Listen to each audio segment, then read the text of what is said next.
your drag is trash. Hello, and welcome to Is It Drama, a drag podcast hosted by drag queen Misery May. And Misery loves company, so thank you so much for joining me today. I am incredibly proud of myself because I have now made it through an entire month of posting weekly podcast episodes. So I want to say thank you to anyone who has been around for a while listening to me talk. And if you're new here, I hope you are ready for some bullshit. Right now, I have a rather large project in the works. I will be reviewing a video that some large YouTube creators made regarding drag. It's something that I really want to talk about because when straight people or people outside of the drag community put out videos about drag, there's bound to be issues. So look forward to that coming up on an episode in the future. I don't want to necessarily put a deadline on it because this is a one-person operation and who knows what's going to go down with that, but that is in the works. So stay tuned. Make sure you follow this podcast, you subscribe, or whatever the platform asks you to do so you can be up to date when that comes around. But because I have that big project, I hadn't necessarily decided what this podcast episode was going to be about. And something I started thinking about when I was talking to my drag dad yesterday was just the fact that I feel really weird now looking back at some of my older drag performances, not just because they were cringy and I was awkward on stage, but because they were in bars. I have been sober. I haven't had a single drink since December of 2020. So it's going on 3 years now.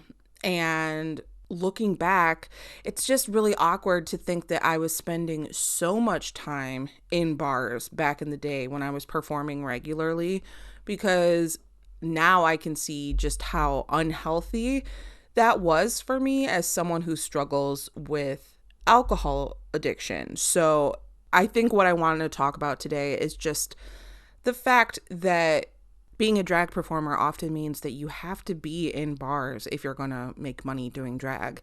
And that is extremely unfortunate. The bar in my city where I used to perform, they used to give you 2 complimentary drinks every night that you were performing. So it was just like assumed, here's your drink tickets. And the assumption was also that performers were expected to bring people into the bar who would buy drinks. The idea of making money off of drinks is very much at the forefront of anyone's thoughts when it comes to doing drag. I have been falsely critiqued by local queens saying that nobody attended my shows, there were no bar sales, which is just not accurate. But at the same time, that kind of false narrative is a really good way to keep a drag performer from being booked again, because the places that hold drag shows tend to be places where they're making money off of alcohol sales. So if a performer throws around the false allegation that, Misery doesn't bring in anyone to the shows and there's no alcohol sales, that can be a really easy way to not get booked again. But as someone now who's been sober for so long, it feels so uncomfortable to think back about that. Like now I feel like there's no way for me to possibly participate in a drag show or even go to a drag show, because for me, it's not easy or fun to be in a bar. Even if I was like, I'm not going to drink, I'm going to just drink my soda and be done with it. It would be like a struggle for me. I would have to be using so much of my brain power to not just walk up to the bar and order something to drink and ruin my sobriety and potentially my health. So even being near a drag show in my city today just isn't something that I'm willing to do because my sobriety is important to me. And I find that really unfortunate because it's an issue throughout the larger drag scene, not just my city. Bars are where drag shows happen unless you're like an elite performer who gets booked elsewhere. Even if you're doing drag brunches, those brunches are usually serving mimosas and other sorts of alcoholic beverages, and there's that incentive to make those types of sales there. there's a lack of space for sober performers and sober audience members. You know, people can be sober for lots of reasons. For me, it's because of an addiction issue. For other people, it might be the fact that they take medication that means they can't drink. Other people might not want to drink because of family addiction issues. You know, maybe they don't personally deal with it, but they stay away from drinking for those reasons. And honestly, it's really unfortunate the way that like bars focus so heavily on alcohol sales during shows, that I feel like if you were sitting in the audience and you just had water, I feel like the bar would look down upon you. Now, that's just my perception, but because these venues and these shows tend to be so focused on making money from alcohol, I could see that being a possibility. Like, oh, that person over there is just drinking water. That sucks. I wish they would just drink some booze and make us some money. Like, that makes sense to me that that's how they would be feeling. And I get it, you know, venues have to make money if they're going to continue to be able to host shows that pay people to perform. Now, not every drag show in the world is paid. I know that some are tip only, but any good venue is also going to pay its performers. And in order to pay the performers, they need to get money. I understand that. But at the same time, the venues that these shows are at focus on alcohol sales. And it's even more difficult now to talk about ways to change this kind of problem because there are certain political groups in the United States that want to make false allegations against drag performers, saying that, you know, drag is bad for children.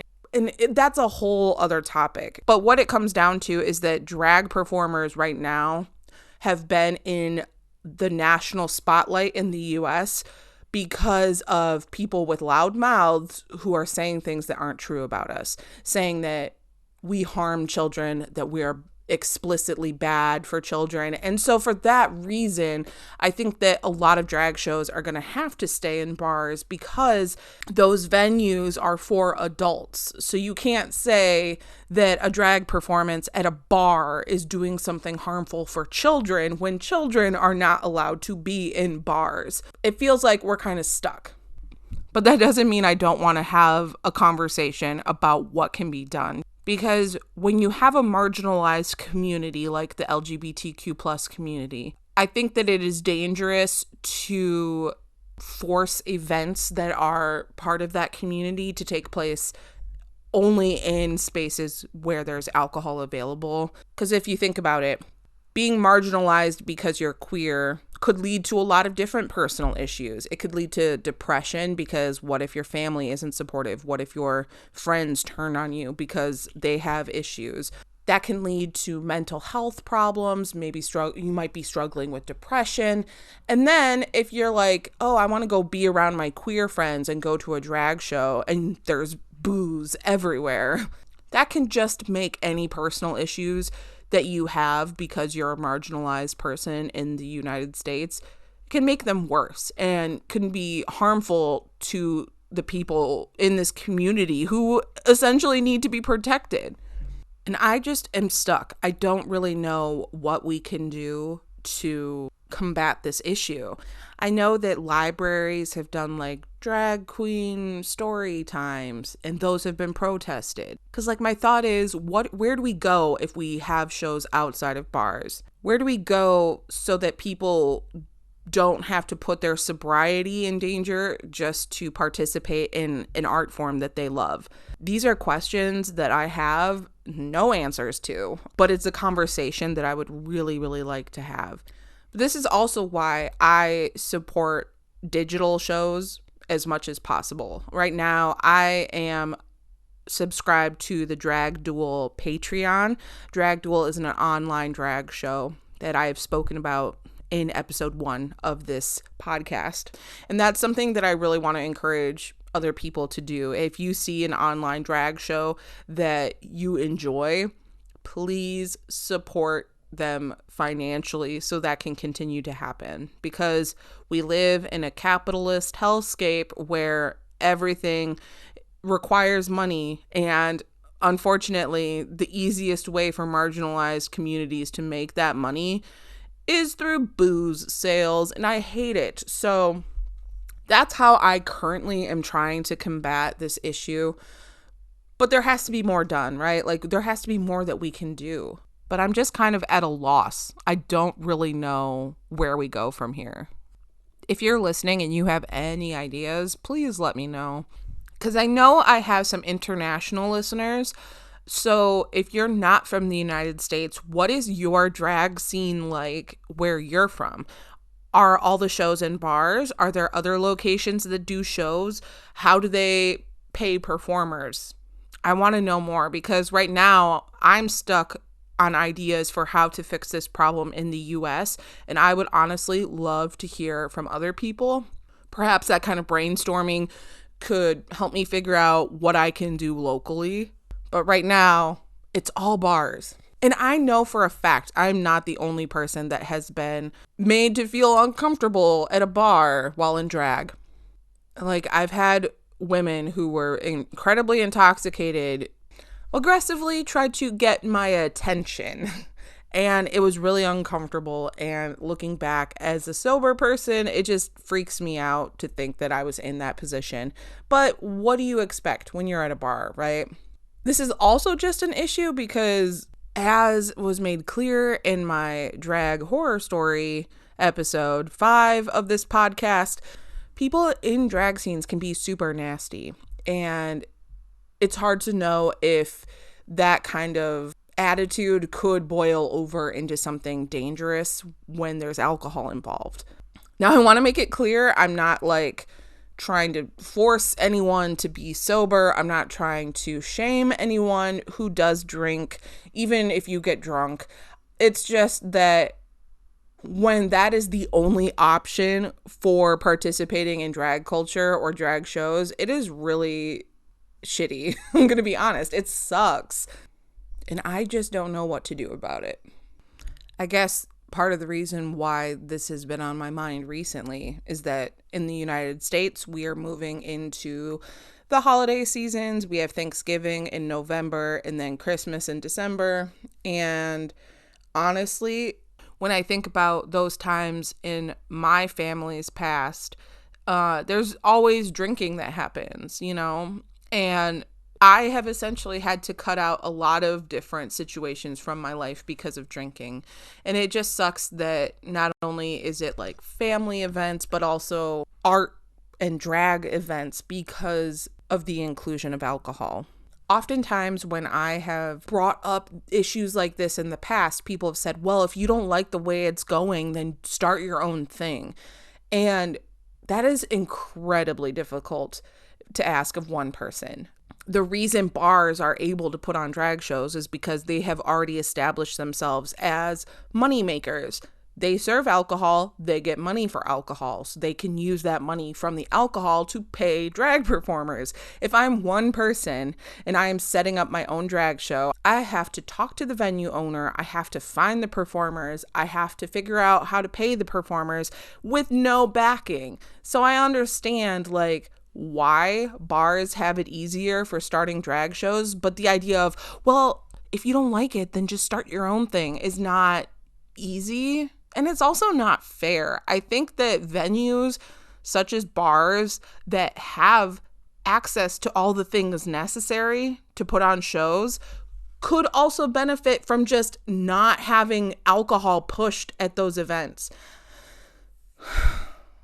Or is that wishful thinking? I think that's probably wishful thinking. I think money is a very hardline motivator. And I think that that's, honestly, I feel like that's part of the reason why I feel so alienated in my local scene. Because even when I was homeless and I was performing drag when I first started, I was never driven by money to do things. I was never driven by dollar bills to do drag. I was more interested in doing drag because it helped feed my soul. Drag was a way for me to express my gender in a way that I didn't feel I had options to do outside of shows. I was never crafting my performances based on what I thought would make money. And so I have a hard time relating to people who run venues who are only considering what makes money. I'm more concerned about how do we make things accessible? How do we make things safe? How do we make things inclusive? And I feel like that puts me at odds with the people running the drag scene in my city. And so I come to this podcast just to be like, how can we do better? Like, what do we need to do better? But I really would love to hear anyone else's thoughts. I know I'm not the only drag performer who is sober. I know it. So I just feel like those voices are not being lifted up. I know, for example, like my drag dad was not a big drinker. He would drink like a beer. And if he drank any at all, you know. So I know that we're out there, but some of us really would benefit from not being put in situations that could challenge our sobriety. And I would love to hear from those people. So if you're listening to this and you know someone who might fit that description, please send them this podcast, because I would love to have ideas. Like, I'm willing to do the work of having conversations with venues in my city to set up non-bar related drag shows, but I need some ideas. I'm drawing a blank. All I know is that alcohol is not good for everyone, and it shouldn't be a necessary part of the drag experience. I think that's all for today. I didn't really think this podcast episode out. I was just feeling frustrated and wanted to let those feelings out. So thank you for listening. Have a great rest of your day. Be safe, and I'll talk to you later. Bye.